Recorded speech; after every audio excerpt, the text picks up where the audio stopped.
안녕하세요. 김지전입니다. 오늘은 2021년에 발행된 시편의 구성이라는 책에 대해서 한번 소개를 해드리도록 하겠습니다. 이 책인데요. 이 책, 2019년에 세계적인 시편 학자들이 전부 다 모여가지고 로마에서 학회를 했는데 그 학회에 나온 모든 자료들을 모아놓은 책이다. 이렇게 볼 수가 있겠습니다. 그래서 이 책은 여러 사람들이 이제 이렇게 보면은 마르크 파반 해서 뭐 한 권의 책으로서의 시편, 그 다음에 데베지는 우리는 어떻게 동의할 수 있는가 하는 거, 그 다음에 윌리엄 야르킴은 정경적인 시편은 주석의 미래는 뭐냐, 야노보스키는 템플 인 월드에서 말씀에 있는 말씀들 안에 있는 성전이라고 해서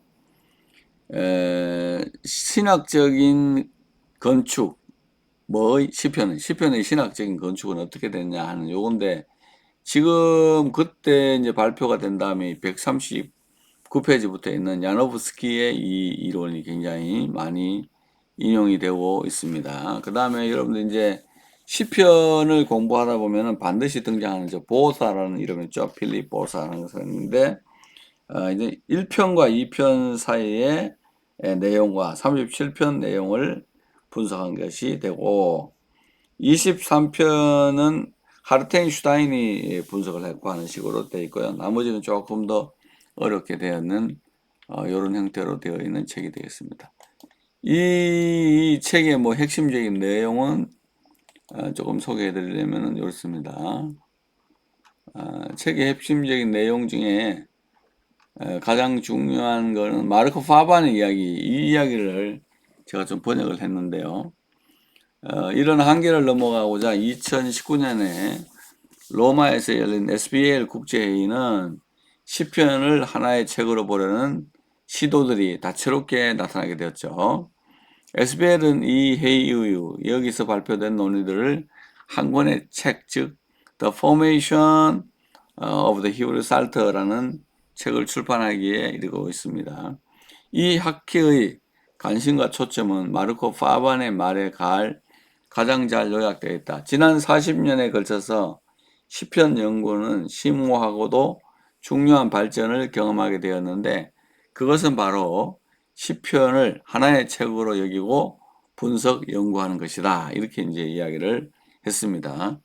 조각조각 나 있는 그 책들을 한 덩어리로 보고 이 책들을 하나씩 하나씩 해서 뭐 주석하고 양식을 연구하는 그런 걸 넘어가서 1929년에 그 헤르만 군켈, 1969년에 마일렌버그 수사학 비평을 넘어가 가지고 이제 1985년에 윌슨의 하나의 책으로 보기를 시작했잖아요. 그때부터 아마 40년을 이야기하는 것 같아 보입니다. 그래서 그 시편 연구 역사는 전 역사기에서 1985년까지 윌슨입니다. 정경적 주석의 탄생은 85년부터 2010까지. 그러니까 그 전에도 시편 주석이 있고 했는데 하나의 그 책으로 보고 시편을 거기를 주석해낸 책, 그거에 맞게 주석해낸 것이 2010년까지. 그 다음에 최근의 발전들이 2010년 이후부터 지금까지 이제 이어져 오고 있다. 이렇게 보고 있는 것 같습니다. 야노브스키는 특별히 시편이 성전의 구조를 가지고 있다 그랬어요. 아까도 말씀드렸다시피 1편과 2편이 출입문이고 46과 50편은 성전을 완성할 때 그 아치 있잖아요. 아치의 꼭대기에 있는 그 쐐기돌이라고 핵심적인 돌이다 이렇게 이야기를 하고, 이 출입구와 쐐기돌 사이에 있는 시편의 건축 양식은 다음과 같이 세 가지 측면이 있다고 요약을 했습니다.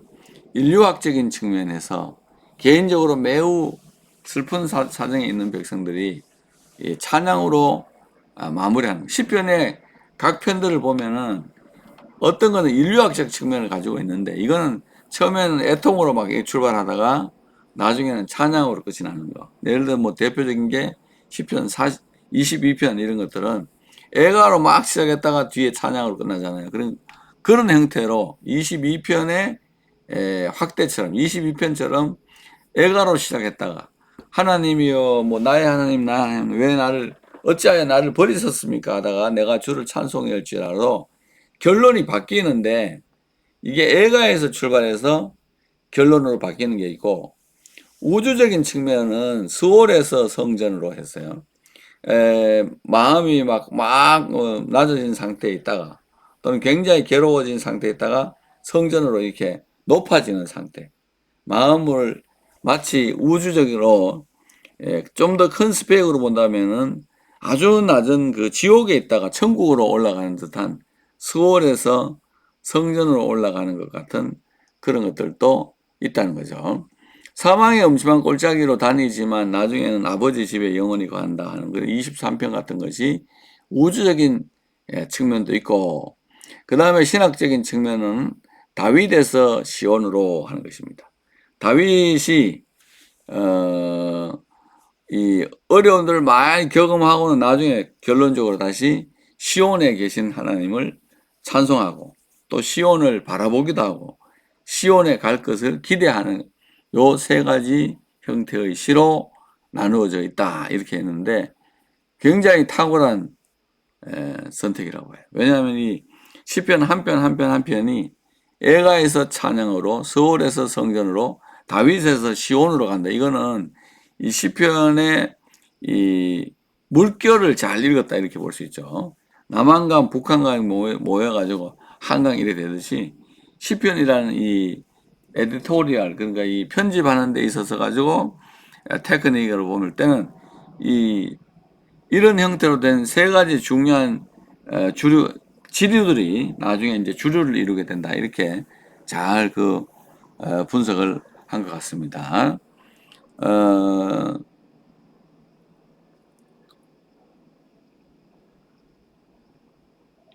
여기에 뭐 더해가지고 이제 저 논문 쓴 거 좀 있고요. 이거는 나중에 조금 여러분들이 보시기로 하고 시편에 있어가지고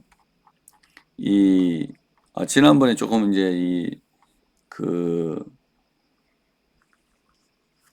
좀 성경에 대해서 제가 쓴 거에 대해서 말씀을 드렸는데 3편에 예를 들어서 악인 원수 대적이 나오는데 저런 것들이 이제 5편에서 15편, 17, 18, 21, 23, 25, 28, 30, 32, 34, 39, 41편. 그러니까 1, 2편을 빼놓고 3편에 이제 악인이 등장하잖아요. 근데 그 이게 3편이 기관차와 같아요. 기관차와 같아가지고, 이것이, 시편의 제1권의 기관차라, 3편이. 아까 1권, 2권은 출입문이고, 3편은 기관차가 돼가지고, 악인, 원수, 대적이라는 단어가 나오는데, 저기에 연관된 단어들이 원수, 대적, 이렇게 해서 아주 폭발적으로 많이 나온다. 이렇게 이제 언어적인 연결고리를 가지고 조금 분석하고 있는 거죠.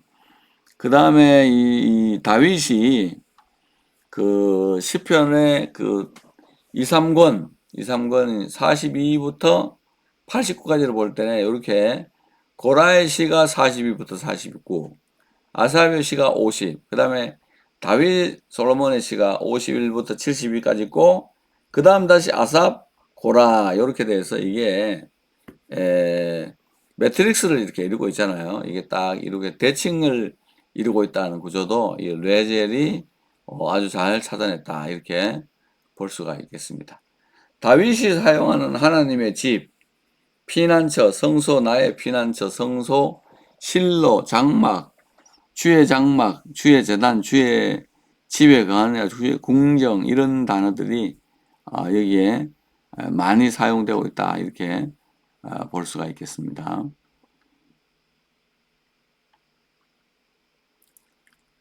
고라와 아삽, 요 표는 고라와 아삽의 시를 비교한 거죠. 다윗의 고라의 시 중에 하나님의 집이라는 게 다윗의 시 중에 이렇게 많이 있고, 성소, 지성소, 성, 피난처, 주의 전, 감사제, 성소 나의 피난처 성소 주에 거하신 시온 이렇게 이제 고라와 아삽의 시 중에 등장하는 이 키워드들이 다윗의 시편에도 52편과 이런 2, 3권에 들어가 있다는 건 뭐냐면은 이 시편을 편집하는 데 있어 가지고 다윗이 반 정도 썼잖아요. 75개 이상을 썼는 걸로 추정되고 있는데 이 다윗의 시편을 이제 편집하기 위해서 집어넣을 때 다윗의 시편 중에서 고라와 아삽의 레위인이 쓴 저런 용어가 있는 거를 거기다가 2권과 3권 속에 속 집어넣었다. 그 말씀을 드리는 겁니다. 아까 레젤이 분석한 요 고라, 아삽, 다윗, 아삽, 고라 돼 있는데 여기에 있는 51부터 72편까지 있는 다윗의 시, 요 글을 고라와 아삽의 시가 감싸도록 이렇게 편집이 됐다. 그렇게 말씀드릴 수가 있겠습니다. 요거는 이제 그렇게 된 거고, 그 다음에 이제 조금 더 언어적으로 볼 때는 이 특별히 시편 90편부터 106편까지는 이 출애굽기 15장에 있는 모세의 노래와 시와 일치되고 있다 하는 거고요. 그 다음에 나오는 이 내용들은 이 사마 6장 지난번에 왜 120편부터 132편까지를 올라가는 노래 그랬잖아요. 그게 바로 이 사마 6장에 있는 노래, 사마 6장에서 시편 4, 5권에 있는 올라감, 다윗섬, 기쁨, 축복, 춤, 큰소리, 나팔, 모든 백성 여호와의 이름으로, 그 다음 7장으로는 인자하심, 애굽, 택함, 열국, 신들, 영원히와 같은 용어들이 여기에 사용되어서 시편이 하나의 책으로 되어 있다. 이렇게 말씀드릴 수가 있겠습니다. 전체를 연구하기 위해서는 이 책을 사서 보셔야 되는데 이 책은 한 20만 원 하는 것 같아요. 제가 보니까 비싼 책인 것 같아요. 그래서 현재 시편의 연구사는 아까 말씀드린 야노브스키, 그 다음에 마이크 파반 이런 사람들이 말한 대로 결론은 뭐냐면은 이 한 권의 책이다 이거지. 한 권의 시편을 따로따로 보지 말고 예를 들어서 뭐 여호수아 보듯이 사무엘 보듯이 한 권으로 딱 잘라가지고 한번 연구가 돼 봐야 된다. 한 편씩 잘라서 하지 말고 한 권씩 또는 전체를 하나의 책으로 보고 연구를 해야 된다. 이게 지금 시편의 역사에 있어서 연구 동향인 것 같습니다. 주 안에서 평안하십시오. 샬롬.